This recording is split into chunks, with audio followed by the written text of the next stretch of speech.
যে নির্বাচন হবে, আপনাদেরকে আমি 100% গ্যারান্টি দিয়ে বলতে পারি, কেউ যদি মনে মনে ভেবে থাকেন আরে এখানে তো প্রধান প্রতিপক্ষ নাই অথবা দুর্বল হয়ে গেছে, নির্বাচন খুব সহজ হবে, নো।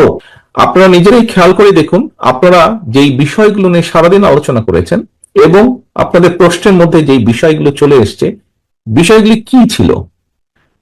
বিষয়গুলো ছিল, বলা যায় বিষয়গুলো সবগুলোই ছিল কিন্তু দেশের এবং দেশের মানুষের বিভিন্ন সুবিধা অসুবিধার সমস্যা নিয়ে, কনসার্ন নিয়ে আপনারা আলোচনা করেছেন।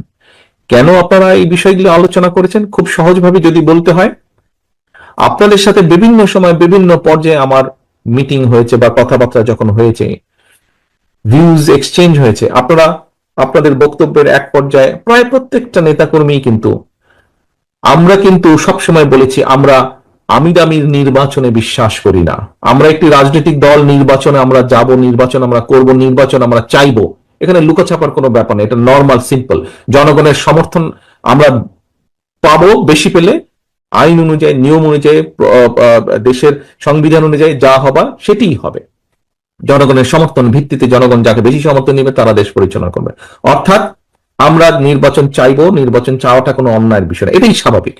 এখন নির্বাচনকে যদি ফেস করতে হয়, আমরা আমি নির্বাচনে তো বিশ্বাসী না, আমরা আমরা নিশিরাতের নির্বাচনেও বিশ্বাসী না, আমরা ভোট ডাকাতের নির্বাচনেও বিশ্বাসী না।